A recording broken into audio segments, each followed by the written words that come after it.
What's poppin', everybody? Episode 32 of the Slip and Weed podcast coming at you. Going to be talking a little bit about the Showtime card from this last weekend, a bunch of 122-pound fights. And then I want to get a little into about these fights that Canelo Alvarez just signed for February 27th, and then also Caleb Plant's fight coming up this weekend. So let's get right into it.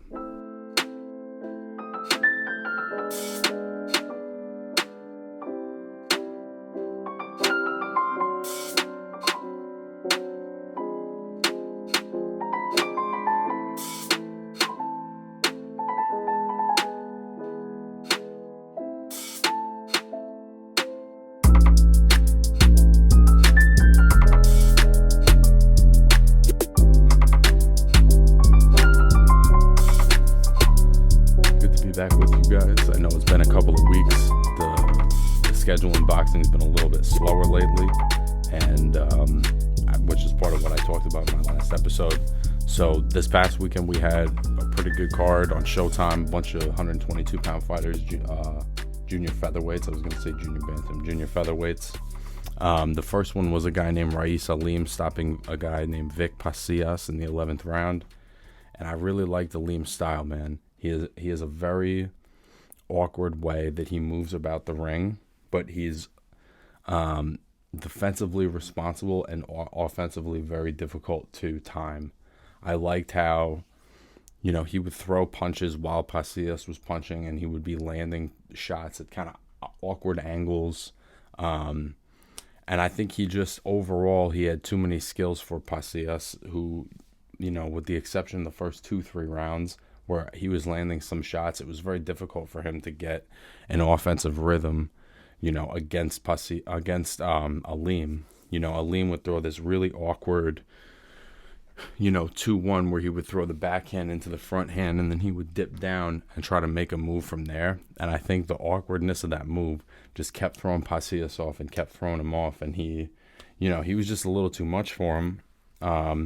And I think that he's probably a handful for anybody at 122 with, he has excellent head movement. He throws really awkward combinations. He throws hard body shots, at this weight. I think he hits very hard.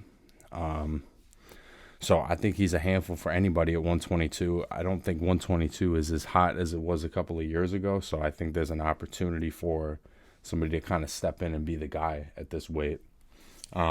Which I think was a little more on the line in the main event between Stephen Fulton and Angelo Leo, which was a great fucking fight. This was like a low-key a sleeper of a fight. If you weren't watching this one, this is a good one to go back and watch. The first 8 rounds, you could tell, because I've seen both of these guys once before, and Fulton definitely seems like he's more of an outside fighter, and Leo's obviously, seems like more of a Mexican style fighter that wants to get inside and be rough, but he's also really smart. Like, he gets body contact and he kind of uses angles and shifts around as he's throwing punches. And surprisingly, from the opening bell, it seemed like Fulton was cool with having that kind of fight with Leo. And they were literally, it wasn't like keep you at the end of the jab and we'll outmaneuver each other. These guys were literally body-to-body contact, pushing each other around, sliding around after a combination. It was like very slippery, high-level inside stuff. And it was a great fight. And then I would say it was basically even, through the first 7-8 rounds. And then it was kind of just like Fulton had that one more gear, and I think Leo had put so much into that inside fight, and it wasn't getting him what he needed it to get him. He wasn't landing enough hard body shots. He never hurt Fulton. So Fulton, for the last 4 rounds, started mixing it up. He would jab and move. He would go back in the pocket. And I think he just really separated himself, in the last third of that fight. So, this was really a great fight. Again, if you didn't get a chance, I will go back and watch this one. And I think that Stephen Fulton, very exciting young fighter. I think that a fight between him and Raeese Aleem, I don't see why not. It seems like, maybe that's part of why they're on the same card. So I think you could look for Stephen Fulton and Raeese Aleem sometime this year. But the main thing I want to talk about this week, I'm sure many of you have seen recently that Canelo Alvarez signed to fight a guy named Avni Yildirim on February 27th, which in some ways is like, oh, cool, Canelo, he fought last month. He's coming back so quickly, staying busy. Nothing wrong with that. The other part of you might be going, why is he fighting this guy? What is the benefit of fighting this particular opponent, particularly when, in the post-fight interview of his last fight, he's saying, unification or bust, basically. And this is definitely not unification or bust. And I want to break down a little bit why he's fighting this guy, because it may not be obvious, but there is a reason that he is fighting Avni Yildirim specifically. When we all would rather probably watch him against Billy Joe Saunders or Caleb Plant or David Benavidez. So, the reality is Canelo has multiple belts at 168, and Avni Yildirim is his WBC mandatory. Now, I've talked a little bit about mandatories on the show before. A mandatory is basically, the belt organization says this is the number one guy. You're now the champion. You have X amount of time to fight this guy. So you might be going, why the fuck is Avni Yildirim Canelo Alvarez's WBC mandatory? If you look down his fucking box rec, the guy hasn't fought since February of 2019. So it'll be just about 2 years since his last fight when he gets in the ring with Canelo Alvarez. So I did my little investigative journalist hat. I put my little investigative journalist hat on, and I figured I'm going to figure out why Avni Yildirim is the mandatory.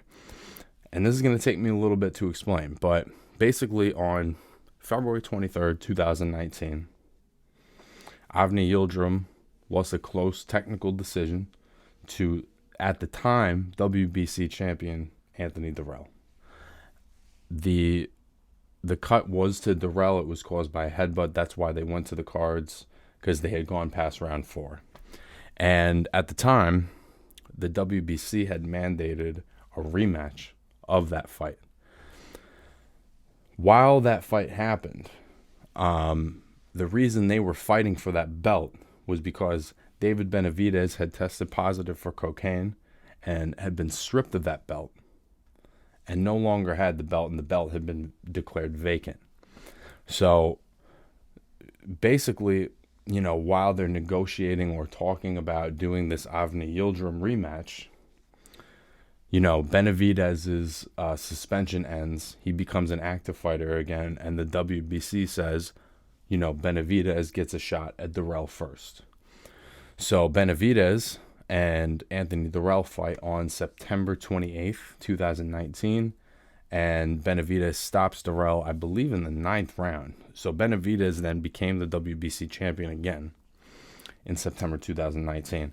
His plan, because Yildirim at the time was his mandatory, was to fight Yildirim soon after. That was his mandatory, but he wound up taking a voluntary defense against Romer Angulo and lost his belt on the scales, right?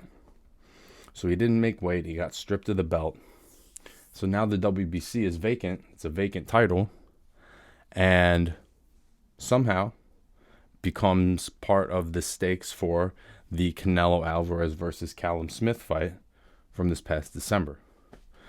So, all that to be said is that the reason that Canelo Alvarez is fighting Avni Yildirim, and the reason Avni Yildirim is his mandatory, is because Avni Yildirim never got the rematch with Anthony Dirrell, and he never got a title shot against David Benavidez. So there's a couple of questions, right? It's like, why didn't Benavidez fight Yildirim immediately after he beat Dirrell? Why wasn't he forced to take that fight? Why was he given the option to have an optional defense or to pick an opponent?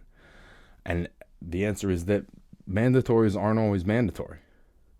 For whatever reason, if there's a fight that's bigger money, or you have a relationship with the organization, I don't really know entirely how that works. I'm more sort of stating it as a blanket question, like, why is it that mandatories are not always mandatory? Because it's very obvious that they're not. Otherwise, Yildirim would have gotten his shot against Benavidez. Now, you could take that back even farther. and be like, how is it that even in 2019, Anthony Dirrell makes sense as a top contender for a belt. That makes sense. He's been a world-class fighter for a long time. But what at the time had Yildirim done to get that shot? Well, regardless of how you feel about that, that was a close fight.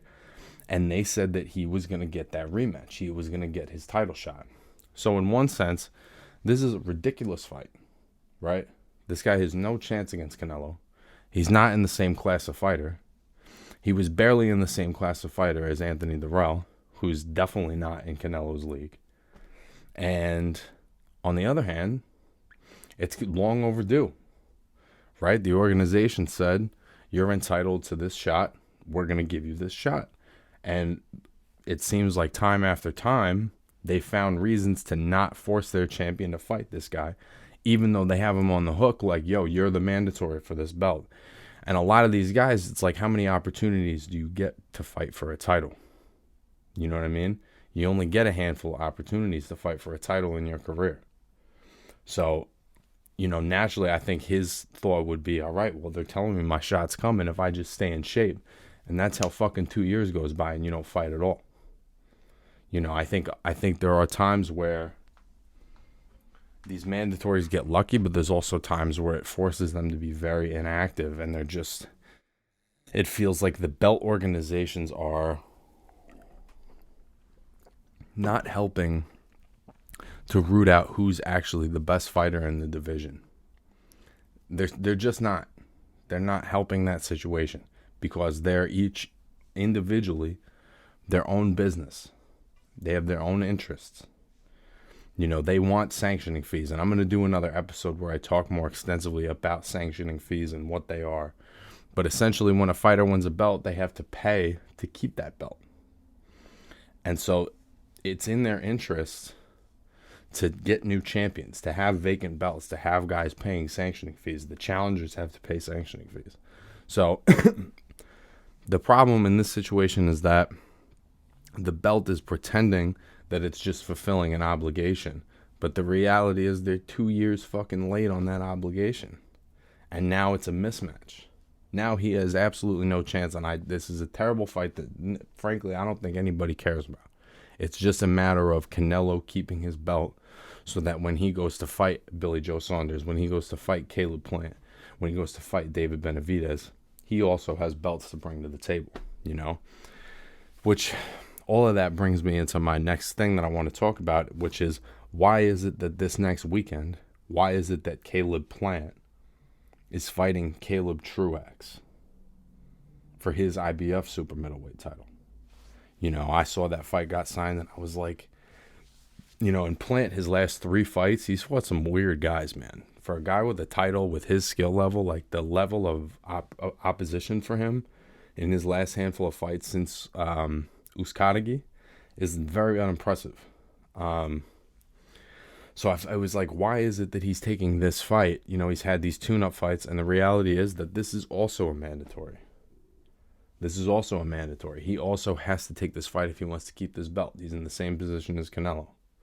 So I'm going to do the same thing for this fight. I'm going to tell you why Caleb Truax is the mandatory. And it's a mixture of these rankings are ridiculous and this is long overdue, And I'm going to take it all the way back. I'm going to give you some real context here.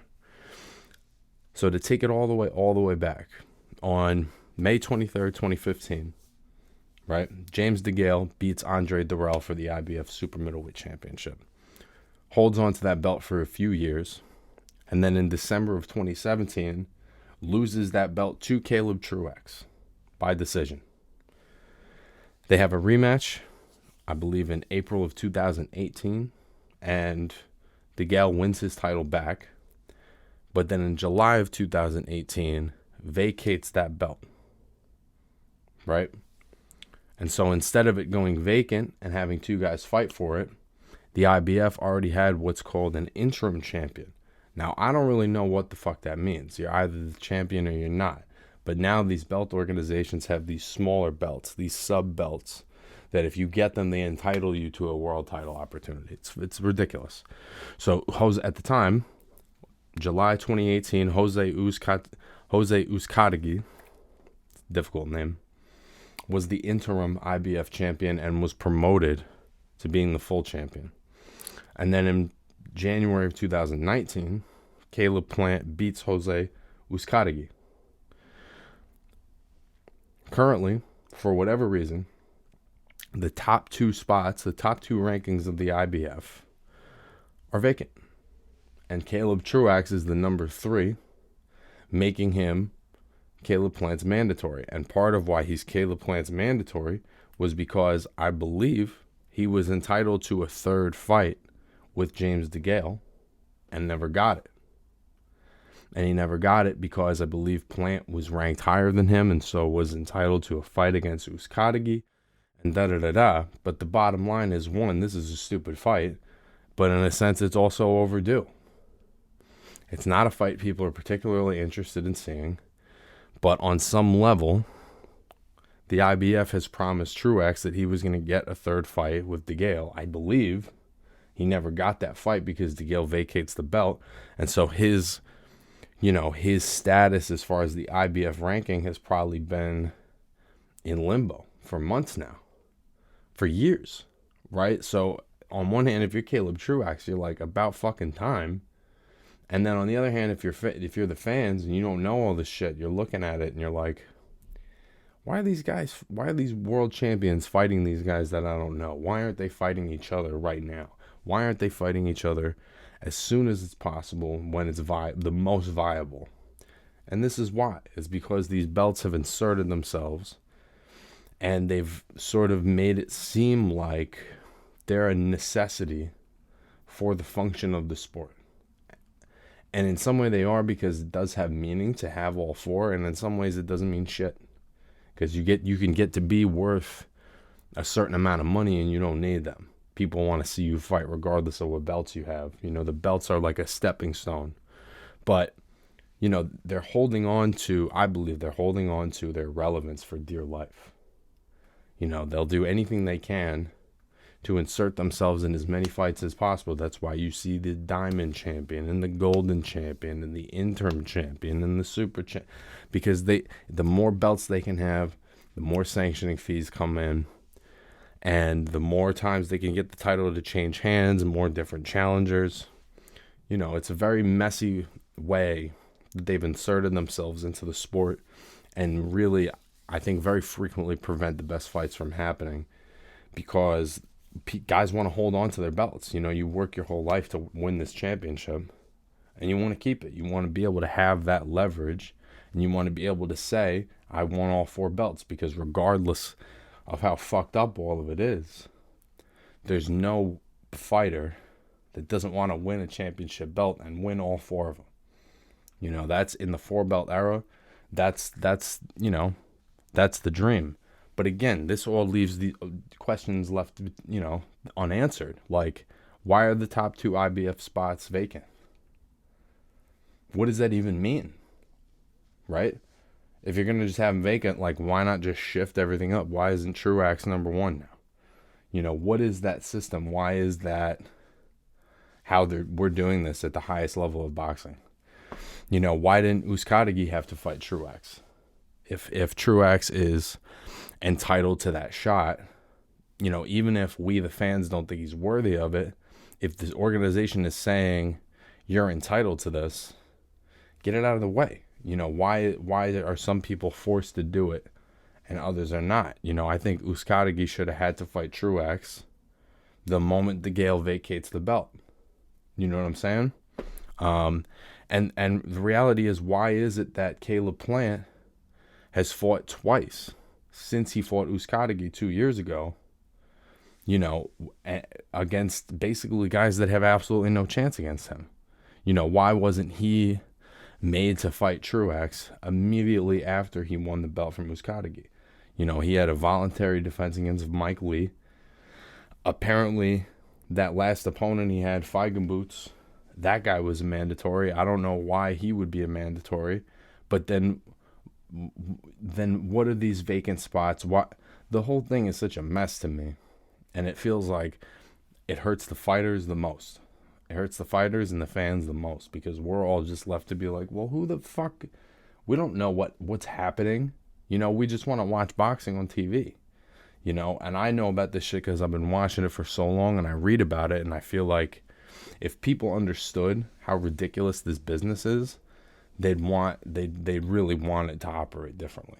You know what I mean? So that's my thoughts on you know, these world champions being forced to take on these mandatories that are not particularly compelling fights, and at the same time these belt organizations holding these contenders, you know, hostage a little bit and promising them something that isn't necessarily there. You know, it's very frustrating. You know, obviously I think Plant is going to beat Truax very easily, and I'll be back next week to talk about that. Thanks for tuning in, guys. That's been episode 32 of the Slip and Weave podcast, and I'll have another tutorial up this week. Peace.